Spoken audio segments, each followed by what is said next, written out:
नमस्कार प्रेक्षकांनो, आज आपण बघणार आहोत ठरलं तर मग या मालिकेच्या 14 जूनच्या भागामध्ये सायली मधुभाऊंना खूप म्हणत असते की मधुभाऊ सांगा ना मी कोण आहे कोण. अक्षरशः तिची हिंमत खचायला लागते प्रेक्षकांनो. ती पुन्हा म्हणते माझी तळमळ समजून घ्या मधुभाऊ, सांगा ना मीच तन्वी का लहानपणाची. का मला प्रत्येक टायमाला तन्वीचा भास होतोय. मला तर आता असं वाटतंय की मीच तन्वी. तो आवाजसुद्धा मला माझाच वाटतोय. सांगा ना मधुभाऊ, मी हात जोडते. असं ती इतकी विनवण्या करते प्रेक्षकांनो की खूपच. आणि अर्जुन इकडे मीटिंगला गेलेला आहे ना, तर मीटिंगमध्ये लक्षात येतं आहे की सायलीला आता ज्यूसचा टाईम झालेला आहे. मीटिंगमधून येऊन साईडला येतो आणि लगेच कॉल करतोय कुसुमताईंना. आणि कुसुमताई थोड्याशा वैतागानेच म्हणतात की अरे काय यांचा फोन आला, हां बोला. लगेच अर्जुन म्हणतो की अरे कुसुमताई, तिचा ज्यूसचा टाईम झाला आहे सायलीचा, तुम्ही तिला ज्यूस दिलं का. तिला ज्यूस द्या बरं का, मी आणलेले ते. मग कुसुमताई लगेच चिडताना म्हणता, हा जसं मी तिला उपाशीच ठेवणार आहे की काय. काय हो तुमचं नेहमीचंच कटकट सारखी. असं म्हणून कुसुमताई वैतागतात आणि फोन ठेवतात. अर्जुन पुन्हा काय बोलणार, तो पण अरे लगेच फोन ठेवून दिला कुसुमताईने. असं म्हणून अर्जुन पुन्हा मीटिंग अटेंड करण्यासाठी टेबलाकडं जातोय. आणि ती बसल्यावर तो पुन्हा सर त्याला म्हणता येते की तुम्ही असं करा, तुमचा मोबाईल ना सायलेंटवर करा अर्जुन सर, कारण डिस्टर्ब होतं आहे. असं म्हणून अर्जुन म्हणतो ठीक आहे, हे बरोबर आहे, मी ना आता थोडंसं सायलेंटवरच करतो. असं म्हणून मोबाईल लगेच अर्जुन सायलेंटवर करून घेतो आहे आणि पुन्हा मीटिंगला सुरुवात करतो आहे प्रेक्षकांना. आणि इकडं काल आपण बघितलंच होतं, अश्विन हाताला काहीतरी मारून घेतो आणि त्याच्या हातातून रक्त येते. कल्पनाताई त्याला म्हणता का रे बाळा का असं केलंस. असं म्हणून त्याला ते समजवत असता. आणि तू असं करशील तर असं मला वाटलं नव्हतं रे, तू एवढा चिडशील असं म्हणून. तसा अश्विन त्याला म्हणत असतो की अगं तुला तर माहिती माझा स्वभाव तसा, आणि पण काय करणार, मी घरी आलो की मला तिच्या आठवणी येतात आणि सारखं मला रूममध्ये असल्याचा भास होतो आणि असं वाटतं की ती माझ्यावर हसते. कल्पनाताई म्हणता आम्ही तिला जसं विसरलो ना प्रियाला, तसं तू पण विसरून जा बरं. हो मामा, मी खूप विसरण्याचा प्रयत्न करतो, पण मी ह्या रूममध्ये राहिलं ना तर मी खरंच प्रियाला कधीच विसरू शकणार नाही गं. मी गेस्ट रूममध्ये जातो आणि मी तिकडंच राहतो, कमीत कमी मला तिची आठवण तरी येणार नाही. असं म्हणून अश्विन लगेच तिथून उठतो आणि गेस्ट रूममध्ये जातोय. पण त्याला कल्पनाताई म्हणता हे बघ तू जा, पण तू व्यवस्थित स्वतःला सांभाळ बाळा, असं अश्विनला कल्पनाताई समजवत असतं. आणि अश्विन जाताना दिसतोय प्रेक्षकांना आपल्याला. आणि कल्पनाताई म्हणते की माझा मुलगा एवढा चांगला तर काय केलं ह्या मुलीने. देवा अजून काय बघायचं बाकी रे, असं कल्पनाताई बोलत असताना रडत असतं. आणि पुन्हा आश्रमामध्ये सायली आपल्याला दिसते प्रेक्षकांना आणि ती मधुभाऊंकडं रडते, खूप विनवण्या करते की सांगा ना मधुभाऊ, मुलगी आहे ना, कारण मीच होती ना आश्रमामध्ये, तुम्ही तर मला लहानपणापासून बघितलेलं आहे मधुभाऊ, सांगा ना किती हो मला रावण्या करायला लावता. आणि सायली इतकी रडते ना प्रेक्षकांनो की अक्षरशः बघवलं जात नाही. आणि शेवटी ती म्हणते ठीक आहे, आता माझा नाईलाज आहे मधुभाऊ, तुम्ही मला सांगत नाही तर मी जाते आता इथून. असं म्हणून ती जायला निघते प्रेक्षकांनो. पण लगेच मधुभाऊंच्या हाताची आणि पायाची हालचाल होताना आपल्याला दिसते. मधुभाऊ खूप प्रयत्न करत आहे पण त्यांच्याकडनं काही बोलल्या जात नाही. आणि ते पायाने का हाताने असं काहीतरी फेकताय लोटा वगैरे. आणि लगेच तो आदळण्याचा आवाज होतोय प्रेक्षकांनो. आणि लगेच सायली मागं वळून बघते तर मधुभाऊंची हालचाल झालेली तिला असं दिसते. आणि ती लगेच पुन्हा धावत येते आणि म्हणते मधुभाऊ, तुम्ही मला थांबायला लावलं ना मधुभाऊ, मीच लहानपणाची तन्वी आहे ना, तुम्हाला आठवलं ना. ती इतकी रडते आणि तिला हसू पण येते रडू पण, म्हणजे इतकी खुश झाली प्रेक्षकांनो की तिचा आनंद खरंच बघण्यासारखा आहे. तुम्ही बघितल्यावर तर तुम्हाला नक्कीच समजेल की खरंच तिचा आनंदाला आता पारावारच उरलेला नाही कसा. ती इतकी रडते ना की प्रमाणाच्या बाहेर. आणि पुन्हा लगेच ती म्हणते की ही गोष्ट मला सांगावं लागणार आहे, चला मी निघते. मग निघण्याचा विचार करते आणि तितक्यात लगेच कुसुमताई तिथं येतात. आणि ती कुसुमताई म्हणता ए बाई, तुझ्या नवऱ्याचा फोन आला तर हे घेतं, तू अगोदर ज्यूस पिऊन घे बरं का, नाही तर पुन्हा मला फोन करून विचारत ज्यूस दिलं का तुम्ही असं म्हणून. आणि पण ती सायलीचं लक्ष नाही आहे. कुसुमताई तिला काय म्हणता आणि कुसुमताई म्हणता का गं कुठं जायचं आहे तुला, काय झालं सायली, अगं बोल ना काय झालं. पण सायली इतकी रडते ना की तिचं चेहरा बघा प्रेक्षकांना किती रडताना दिसते ती. आणि ती कुसुमताईंच्या प्रश्नाचं उत्तरही देत नाही. ती लगेच म्हणते मला निघावं लागल, मी निघते, मी जाते कुसुमताई. आणि अगं सांग ना काय झालं, तुला काही त्रास होतोय का, अगं मला सांग तर खरी काय होतंय. पण सायली कुसुमताईचं बोलणं ऐकतही नाही आणि तिला कळतही नाही की कुसुमताई तिच्याशी बोलतात. ती तिच्याच विचारांमध्ये लगेच निघते प्रेक्षकांना बाहेर आणि ती निघताना सुद्धा म्हणते की मला ही गोष्ट अर्जुनला सांगावं लागेल असं म्हणून ती बाहेर निघताना दिसते. कुसुमताई म्हणते ही गेली कुठं? अगं पण तू कुठं जाते मला सांग तरी सायली, साऊ मला सांग ना गं असं म्हणून सायलीच्या मागं कुसुमताई धावत येत आहे. पण सायली ऐकत नाही आणि सायली तसेच आश्रमाच्या बाहेर येते आणि बघा कुसुमताई तिच्या मागं येताना दिसते प्रेक्षकांना. कुसुमताई पुन्हा म्हणते अगं साऊ थांब ना, काय झालं तुला? तुला काही त्रास होतोय का? कोणी काही बोललं का? अगं तू कुठं चालली हे तर सांग असं म्हणून कुसुमताई तिला हात पकडत आहे. पण तरीसुद्धा सायली ऐकत नाही. सायली शेवटी कुसुमताईंचा हात धरते आणि म्हणते की मला जाऊ द्या कुसुमताई, मला जावं लागणार आहे. अगं पण तू जाणार कुठं आहे हे तर सांग. तरीसुद्धा सायली कुसुमताईला सांगत नाही आणि कुसुमताईला सायली म्हणते माझी शपथ आहे तुम्ही मला जाऊ द्या असं म्हणून लगेच कुसुमताई सायलीचा हात सोडून देते प्रेक्षकांनो आणि सायली निघून जाते. आणि कुसुमताई इतक्या रडत आहे की लगेच त्या म्हणतात अरे मला अर्जुनला फोन करून सांगावं लागेल. त्या अर्जुनला फोन लावताय प्रेक्षकांनो. बघायला दिसतं पण आणि लहान मुलं जे होते आश्रमातले ते सुद्धा कुसुमताईंना धीर देत आहे.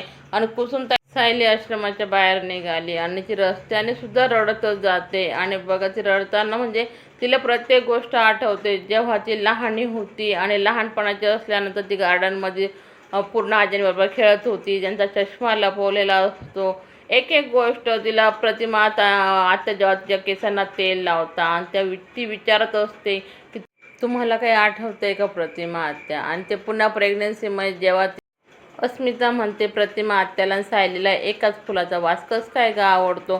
प्रत्येक गोष्ट तिला आठवत असते. ती म्हणते खरंच प्रतिमा आत्यांचा आणि माझा एक काही संबंध आहे, म्हणजे प्रतिमा आत्या माझी आई आहे, माझी आई आहे असं तिच्या मनात विचार येत असतो. आणि ती पुन्हा त्याच विचाराने रस्त्याने चालते. पुन्हा तिच्या बालपणाचं तिला मधुभाऊंबरोबर जेव्हा ती पाणी खेळताना ती जेव्हा पाणी उडवते मधुभाऊंवर तेही आठवतंय. असं करताना ती म्हणजे इतकं अशक्तसारखं वाटतंय तिला आणि तिला लगेच चक्कर येत आहे, अस्वस्थ वाटतंय आणि असं म्हणून ती डोक्याला हात लावते प्रेक्षकांना आणि एका झाडाखाली बसते. बसल्यावर ती म्हणते की चला आता मी ना अर्जुनला फोन लावते असं म्हणून ती मोबाईल काढते बॅगमधून आणि अर्जुनला फोन लावायला घेते. पण अर्जुनला ती पुन्हा पुन्हा कॉल करते प्रेक्षकांनो, पण तरीसुद्धा अर्जुन काही फोन उचलत नाही. कारण अर्जुनने मोबाईल सायलेंटवर केलेला असतो आणि तो मीटिंगमध्ये मग नाही त्याचं लक्ष नाही फोनकडं, हे आपल्यालाही दिसतंय मंडळी. बघितलं ना तुम्ही? पुन्हा ती प्रयत्न करते, असं करून 2-3 वेळेस फोन लावते पण अर्जुन काही सायलीचा फोन उचलत नाही. ती म्हणते उचला ना फोन, उचला ना. ती अर्जुनला फोन उचलला नाही तरी पण ती बोलण्याचा प्रयत्न करते की फोन अजून तरी आता तरी उचलायला हवा असं म्हणून शेवटी ती नाईलाजाने फोन ठेवते आणि पुन्हा उठते. कारण तिला घरी जायचं आहे ना प्रतिमा आत्यांच्या घरी, म्हणून ती पुन्हा निघते प्रेक्षकांनो. आणि इकडं जेव्हा अस्मिता इंटरव्ह्यूला जाते बाळाला घेऊन, ते ज्यांच्याकडे ती इंटरव्ह्यूला जाते ना ते सर तिला म्हणत असतं हे बघा मॅडम तुम्ही जे रिपोर्ट वगैरे दिले ते अगदी बरोबर आहे, आम्हाला खरंच तुमचे रिपोर्ट आवडले आणि आम्हाला असेच कॅन्डिडेट हवं होतं असं म्हणून ते तिला सांगताय. आणि म्हणताय बघा आम्हाला खरंच खुशी झाली असते हा जॉब तुम्हाला दिला असता तर. यावर ती म्हणते की खरंच तुम्ही मला जॉब असं समजायचं का मी की तुम्ही मला जॉब देताय असं. त्यावर ते सर म्हणताय हे बघा तसं तर मी हो म्हणू शकत नाही, कारण तुम्ही एक दिवससुद्धा तुमच्या बाळाला ठेवू शकल्या नाही आणि प्रत्येक टायमाला कसं काय होईल, तुम्ही कसं काय जॉबवर येशाल असं म्हणून ते सर तिला ती म्हणते नाही नाही तसं काही नाही, मी माझ्या बाळाला आणि जॉबला बरोबर हँडल करेल. मी तसं घरी ठेवणार होती, घरी माझी आई वगैरे मग तुमचे घरचे एक दिवस तुमच्या बाळाला सांभाळू नाही शकले का मॅडम असे ते अस्मिताला बोलता. आणि तेच तिला सांगता की हे बघा कारण आम्हाला तुम्ही प्रत्येक टायमाला असं म्हणशाल की ह्या वेळेस माझ्याकडनं माझ्या बाळाला वेळ द्यायला माझ्याजवळ वेळ नाही त्याच्यामुळे मी तुमचं काम करू शकणार नाही वगैरे असं सांगशाल असं म्हणून ते सर तिला नाही म्हणता आणि म्हणता की मॅडम आता तुम्ही येऊ शकता, आम्ही तुम्हाला जॉब देऊ नाही शकत. पण तरीसुद्धा ती म्हणते की सर बघा तुम्ही एकदा प्रयत्न करून. पण सर सॉरी म्हणता की नाही सॉरी मॅडम तुम्ही जाऊ शकता असं म्हणून लगेच अस्मिता तिथून उठते आणि आपल्याला बाहेर निघताना दिसते प्रेक्षकांनो. पण तिला खरं थोडंसं वाईट वाटतंय, तिला हा जॉब खरोखर हवा होता. आणि पुन्हा आपल्याला सायली दिसते प्रेक्षकांनो, कारण सायली रोडाने येताना दिसते आणि ती पायीच चालली आहे. अजून तरी तिला रिक्षा भेटते आणि ती त्या रिक्षामध्ये बसते प्रेक्षकांनो आणि ती घरी जाते. पण ती घरी जात असतानाही तिला रिक्षामध्ये खूप अस्वस्थ होतंय आणि अर्जुनची इकडं मीटिंग संपलेली आहे. आणि अर्जुन म्हणतो की त्या सरांना सांगतो की काय त्याला सांगायचं आणि लगेच सर म्हणतात ठीक आहे येतो मी असं म्हणून अर्जुन पुन्हा लगेच मोबाईल हातामध्ये घेतोय आणि बघतो तो कुसुमताईचे आणि सायलीचे त्याला कॉल आलेले दिसत आहे. आणि तो लगेच सायलीला फोन लावायला घेतोय, पण मंडळी सायली काही फोन उचलत नाही. अर्जुन पुन्हा पुन्हा ट्राय करतोय, पण तरीसुद्धा सायली उचलत नाही. त्याच्यामुळे तो म्हणतो की अरे ती दिवसातून 1000 वेळेस मला फोन करायची, पण मी ह्यावेळेसचा फोन नाही उचलला. म्हणून अर्जुन पुन्हा लगेच कुसुमताईंना फोन लावायला घेतोय आणि कुसुमताईला फोन लावता कुसुमताई रडायला लागतं आणि सांगता की सायली इथून चालली गेली. अर्जुन का कुणास ठाऊक असं म्हणून अर्जुन असं कसं काय गेले. पुन्हा कुसुमताई मोठमोठ्याने रडतात. तिने काहीच नाही सांगितलं आणि तिने मला तिची शपथ दिली म्हणून मी तिला विचारू नाही शकली. पण आता काय करू, ती का गेली काय माहिती असं म्हणत असं अर्जुन म्हणतो अरे असं कसं काय, ठीक आहे तुम्ही काय टेन्शन करू नका कुसुमताई, मी बघतो काय ते आणि मी तिला फोन करून विचारतो. असं म्हणून अर्जुन फोन कट करतो आणि पुन्हा फोन तो त्याच्या मम्माला लावतो, म्हणजे कल्पनाताईला. आणि कल्पनाताईला फोन लावल्यावर तो लगेच विचारतोय मम्मा अगं सायली आली का गं घरी. कल्पनाताई म्हणते नाही रे, तिथं काही आली नाही. का, तिथं तुझ्याबरोबरच होती ना, तुम्ही तर आश्रमात गेलेले होते ना, आणि मग ती कसं काय आली का, काय झालं रे अर्जुन असं कल्पनाताई त्याला तो लगेच म्हणतो की नाही गं काही नाही, ती काहीच न सांगता आश्रमामध्ये निघाली आणि कुसुमताईंचाच मला कॉल आला होता. अर्जुन कल्पनाताईला सांग अरे असं कसं काय ती न सांगता गेली, तुमच्या दोघांचं काही झालं होतं का, तू कुठं गेला होता. अर्जुन म्हणतो अगं मी मीटिंग होती माझी वाली मामा, मी मीटिंगला गेलेलो होतो असं तो कल्पनाताईला सांगत असतो. आणि तो म्हणतो हे बघ तू काही टेन्शन करू नको, मी इकडं प्रतिमा आत्यांना फोन करून विचारतो बरं का की तिकडं आलेली का. असं म्हणून अर्जुन फोन ठेवतो आणि पुन्हा प्रतिमा आत्यांना फोन करायला घेतोय. पण त्याच्या डोक्यात सारखे विचार चालू असतात की ही असं न सांगता कसं काय गेली असेल बरं का. सायली आता आपल्याला प्रतिमा आत्यांच्या घरी येताना दिसते प्रेक्षकांनो, आणि ती बघा घर किती निरखून बघते, कारण आता तिला स्वतःचं घर जाणवते म्हणून ती बघते. आणि तिला लहानपणाच्या ज्या काही आठवणी होत्या त्या पुन्हा दिसत आहे. थोड्याशा अंधुक दिसत आहे पण दिसत आहे मात्र खरं आहे, कारण ते सायकल ज्या प्रतिमा आत्या घेत आहे तिला आणि फिरवत आहे आणि ती हसते पण आहे, आपल्याला दिसतं पण आहे. आणि ती पुन्हा म्हणते की हे माझं घर आहे, मी लहानपणाची तन्वी होती. आणि ते जे बोलत आहे ना ते सुद्धा तिला ऐकायला येतं आहे. आणि प्रतिमा आत्या आणि सुमनताई आतमध्ये बसलेले आहे आणि तितक्यात अर्जुनचा कॉल प्रतिमा आत्यांना येतं आणि त्या लगेच विचारता काय रे अर्जुन काय झालं. अर्जुन म्हणतो अगं आत्या सायली आली का तिकडं. ती लगेच प्रतिमा आत्या म्हणते नाही रे का काय झालं, तुम्ही तर आश्रमात गेले होते ना. अगं हो गं आम्ही आश्रमातच गेलो होतो, पण ती निघाली गं तिथून. मग काय असं कसं काय रे, तुला न सांगता. अर्जुन म्हणतो अगं हो ना, मी मीटिंगमध्ये होतो, ती कसं काय गेली काही समजत नाही. आणि त्याही टेन्शनमध्ये येतात आणि तो लगेच कुसुमताईंनी सांगितलं आणि मी सायलीला फोन लावतोय आत्या, पण सायलीचा फोन काही लागत नाही. तू कधी आली ना ती तर मला सांग बरं का. असं म्हणून अर्जुन आणि प्रतिमा आत्या बोलतच असतात. तितक्या सायली आपल्याला घरामध्ये येताना दिसते प्रेक्षकांनो. आणि लगेच प्रतिमा आत्या म्हणतात की अरे तू शांत हो, तू नको टेन्शन घेऊ, ते येईलच. असं म्हणताना पुन्हा सायली आतमध्ये येते आणि सुमनताई लगेच म्हणतात की अरे ही काय सायली आली. असं म्हणून ते लगेच प्रतिमा आत्यासुद्धा सायलीकडे बघतात आणि लगेच म्हणतात अरे अर्जुन सायली आली बरं का रे, तू काही टेन्शन करू नको, तू ठेव बरं का फोन आता. अरे तू चिडू नकोस, चिडशील तिच्यावर. अर्जुन म्हणतो हो ठीक आहे आत्या, तू सांगते तर मी ठेवतो. हां बरोबर आहे तुझं म्हणणं, तू विचारतील. असं आत्याही फोन ठेवताय आणि सायलीकडे बघतात. त्या सायली इतकी हळूवार येते ना आतमध्ये, कारण तिला आज काहीतरी वेगळंच जाणवतंय. वेगळं म्हणजे ती स्वतःचं घर समजते. आज मी तिला असं वाटतं की माझ्या आईला भेटणार आहे, पण मी सांगू कशी की मी तुझी मुलगी. असं म्हणून ती पुन्हा पुढे येते.